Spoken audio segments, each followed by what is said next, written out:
কয়েকদিন আগে রেডিও থেকে ভেসে আসা একই লাবণ্যে পূর্ণ প্রাণ শুনতে শুনতে এক গায়ক বন্ধু বললেন, রবীন্দ্রনাথ তার গানে কী যে সব অসামান্য সুর দিয়েছেন।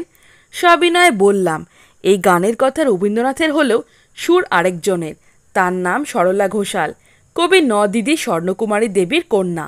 পরবর্তী জীবনে সরলা দেবী চৌধুরানী। একটি মহীশূরে গানের অনুসরণে এই গানের সুর তিনি জুগিয়েছিলেন তার রবি মামাকে। গানের তথ্য খুঁজলে জানা যাবে 1893 সালে মাঘোৎসব উপলক্ষে রচিত রবীন্দ্রনাথের এই গানের স্বরলিপি করেছেন সরলা। বয়সে রবি মামার থেকে মাত্র 11 বছরের ছোট সরলার জন্মে সাধু শতবর্ষ পূর্ণ হল 9 সেপ্টেম্বর। সাহিত্য সাধনায় পরাধীন দেশে জাতীয়তাবাদী সক্রিয় জাগরণে তার নাম বারবার এসেছে। জীবনের অনেকটাই তিনি খরচ করেছেন সুরের মায়ায়। দাদামশাই মহর্ষি দেবেন্দ্রনাথের কাছে তিনি সরস্বতী। সমকালীন মানুষ তার গানে উদ্দীপ্ত হয়ে জাতীয়তাবাদের যথার্থ অর্থ খুঁজে পেয়েছেন।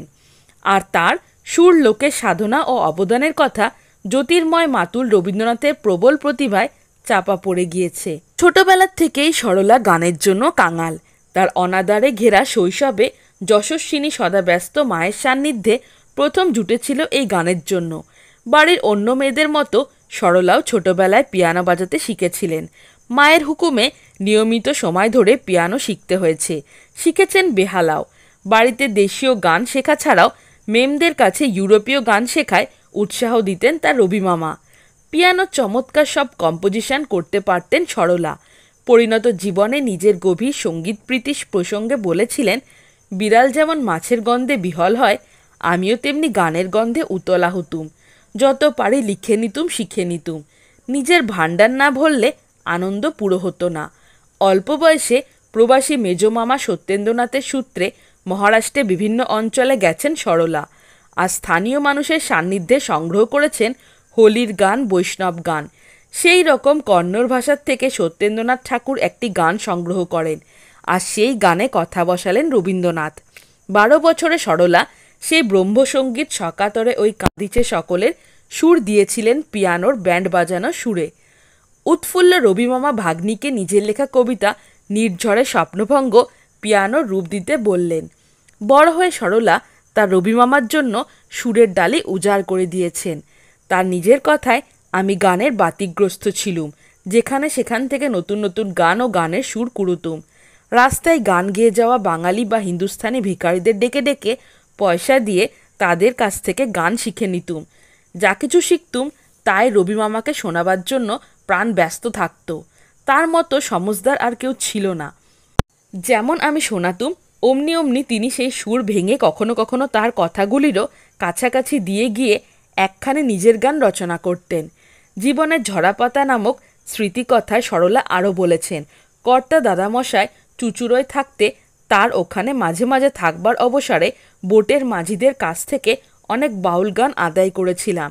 কোন আলোকে প্রাণের প্রদীপ, যদি তোর ডাক শুনে কেউ না আসে, আমার সোনার বাংলা প্রভৃতি অনেক গান সেই মাঝিদের কাছ থেকে আহরিত আমার সুরে বসানো। সরলা শৈশবে ভদ্র বাঙালি পরিবারে সঙ্গীত চর্চা প্রায় নিষিদ্ধই ছিল। জোড়াসাঁকোর ব্যতিক্রমী ঠাকুর পরিবারে মাঘোৎসবের দিন প্রকাশ্যে বাড়ির মহিলারা সঙ্গীত পরিবেশন করতেন। ছোট থেকেই সে অনুষ্ঠানে অথবা অন্যান্য ব্রাহ্ম পরিবারের অনুষ্ঠানে গান গাওয়ার ডাক পেত সরলা। বাবা মায়ের পরিচিত বন্ধুবান্ধবদের বাড়ির অধিবেশনে কিংবা সাহেব মেমদের জন্য নির্দিষ্ট ডিনার বা ইভিনিং পার্টিতে ঘন্টার পর ঘন্টা গান গেয়েও ছোট্ট মেয়েটি ক্লান্ত হতো না। সরলার সঙ্গীত দক্ষতার কথা দাদামশাই মহর্ষি দেবেন্দ্রনাথের নজর কাড়লেন। নাতনিকে ডেকে বললেন, আমি তোমায় হাফিজের এই কটি লাইন দিচ্ছি, এতে সুর বসিয়ে আমায় গেয়ে শোনাতে পারবে? সেই সুফি কবিতার লাইনগুলির অর্থ ছিল, আমার মতো এমন সুকণ্ঠ পাখির জন্য এই মর্তালোক উপযুক্ত নয়। আমি সেই যুগের কাননে যাব যেখানকার আমি। 7 দিনের মধ্যে সে কবিতায় সুরারোপ করে সরলা বেহালায় বাজিয়ে গান পরিবেশন করল উপস্থিত সবার সামনে। সেই গানে মুগ্ধ ও বিস্মিত সংস্কৃত অনুরাগী দাদামশাই 1000 টাকা দামের হিরে চুনি সেট করা জড়োয়ার নেকলেস দিয়ে গুণী দৌহিত্রকে সম্মানিত করলেন। শিরোপা দিয়ে বললেন, তুমি সরস্বতী, তোমার উপযুক্ত না হলেও এই সামান্য ভূষণটি এনেছি তোমার জন্য। সরলা দেবীর সাংগীতিক দক্ষতা সমাজে সর্বস্তরে বিশেষভাবে স্বীকৃত ছিল। বিখ্যাত শিল্পপতি আর.এন. মুখোপাধ্যায়ের পার্টিতে গভর্নর স্যার হারকোর্ট বাটলার পর্যন্ত তার গানের ভূয়সী প্রশংসা করেন। তার গান ভালোবেসেছেন গোপালকৃষ্ণ গোখলে। সরলা সুর সাধনার বিশেষ মাত্রা যোগ করেছিল কর্মসূত্রে তার স্বল্পকালীন মহীশূর বাস। সেখানে তিনি শিখেছিলেন গাম্ভীর্যপূর্ণ সুর পরিবেশনের উপযোগী রুদ্র বীণা বাজাতে। কলকাতায় বিএ পাশ করার পর প্রফেসর মানজাতা নামের লরেটোর এক ইটালিয়ান শিক্ষকের কাছে বেহালা যেমন শিখেছিলেন, তেমনি মহীশূরি বেহালা বাজাতেও শিখেছিলেন।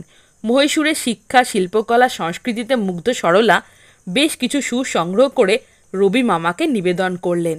সেই সব সুরে সুরে নির্মিত হয়েছিল অসামান্য কিছু গান। আনন্দলোকে, মঙ্গলালোকে, এসো হে গৃহদেবতা, একই লাবণ্যে পূর্ণপ্রাণ, চিরবন্ধু চিরনির্ভর প্রভৃতি। রবীন্দ্র গানে দক্ষিণী সুরের প্রাধান্যের অন্যতম কারণ সরলার এই সুর সংগ্রহ। পাশ্চাত্য সঙ্গীতেও পারদর্শিনী সরলা রবীন্দ্রনাথের আরও বেশ কিছু দেশীয় গানকে ইউরোপীয় ঘরানার বদলে দিয়েছিলেন আমি চিনি গো চিনি, হে সুন্দর, বারেক ফিরাও, এরকম আরও অনেক। নিজে যেমন সুর খুঁজতেন, তেমনই নতুন নতুন গানের প্রতিভাও আবিষ্কার করতেন।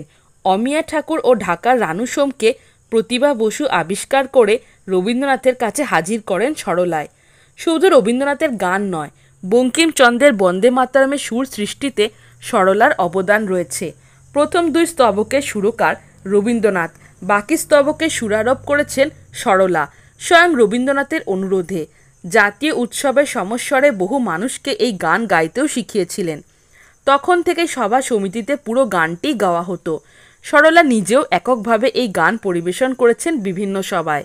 বারাণসী কংগ্রেস অধিবেশনে জনস্রোতের তীব্র আলোড়ন তুলেছে এই গান। বন্দে মাতরম ছাড়াও সরলা বঙ্কিমচন্দ্রের নাটকের গান সাধের তরণী আমায় কে দিল তরঙ্গে বাগেশ্রী রূপে সুরারোপ করেন। প্রচলিত থিয়েটারের সুর বঙ্কিমের মনোনয়ন না পাওয়ায় স্বয়ং সাহিত্য সম্রাটের আত্মীয়দের অনুরোধে সরলা দেবী এই সুর দিয়েছিলেন।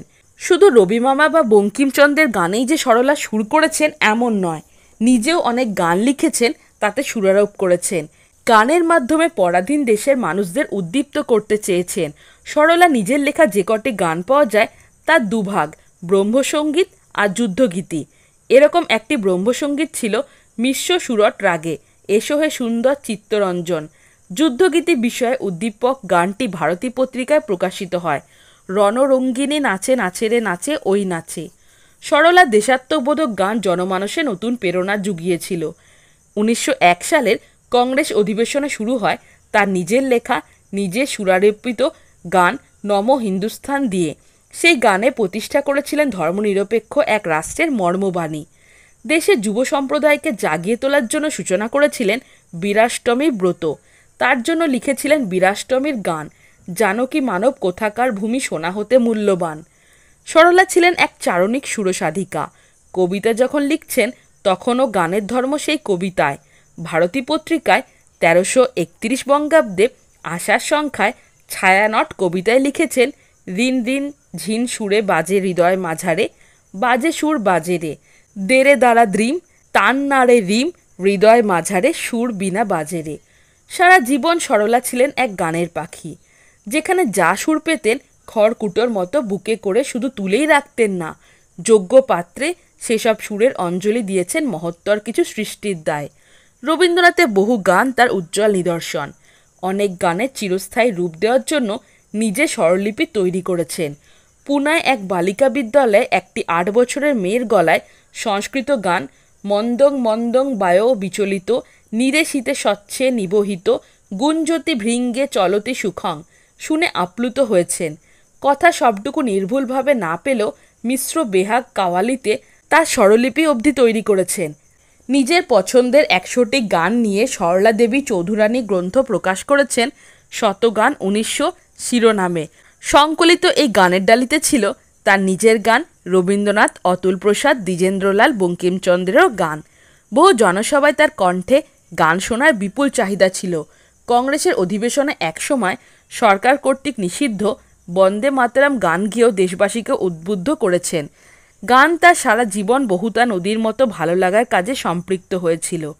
আর একটি গানের সংকলন গীতি ত্রিংশতি প্রকাশিত হয় 1945 সালে, তার মৃত্যুর বছরে।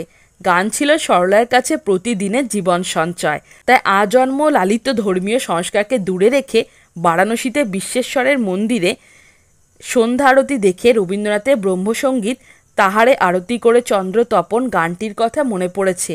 সমবেত ভক্তদের সঙ্গে নিজেও ভক্তি ভরে প্রণত হয়েছেন। খবরটি জেনে পৌত্তলিকতাকে প্রশ্রয় দেওয়ার অপরাধে রবীন্দ্রনাথ তাকে তিরস্কার করেছেন। উন্নত মনা সরলা কখনো কখনো ধর্মীয় বেড়াজালে নিজেকে বেঁধে রাখেননি। ভারতের জাতীয়তাবাদের জাগরণের গানকেই তিনি প্রধান অস্ত্র করে তুলেছিলেন। স্বামী বিবেকানন্দের আলমোড়া আশ্রমের দায়িত্বপ্রাপ্ত নেত্রী মাদাম সোভিয়ার সরলা গান শুনিয়ে বলেছিলেন, আর কিছু না, শুধু যদি জাতীয় গান গেয়ে ফেরো, তাতেই তুমি ভারতের নগরে নগরে গ্রামে গ্রামে সমস্ত দেশকে জাগাতে পারবে।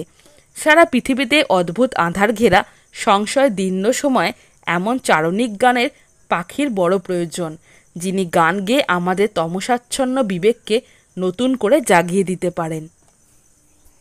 হ্যালো ফ্রেন্ডস, আমি জয়িতা, আপনারা দেখছেন বুক অফ নলেজ চ্যানেল। আপনি কি খাদ্যরসিক বা ভ্রমণ প্রেমী? তাহলে নিচে দেওয়া ডেসক্রিপশন বক্সের লিঙ্কে ক্লিক করুন আর রহস্য, এডুকেশন, অ্যাডভেঞ্চার রিলেটেড ভিডিও পেতে আমার চ্যানেলটিকে সাবস্ক্রাইব করুন। ভালো লাগলে অবশ্যই লাইক, কমেন্ট আর বন্ধুদের সাথে শেয়ার করুন।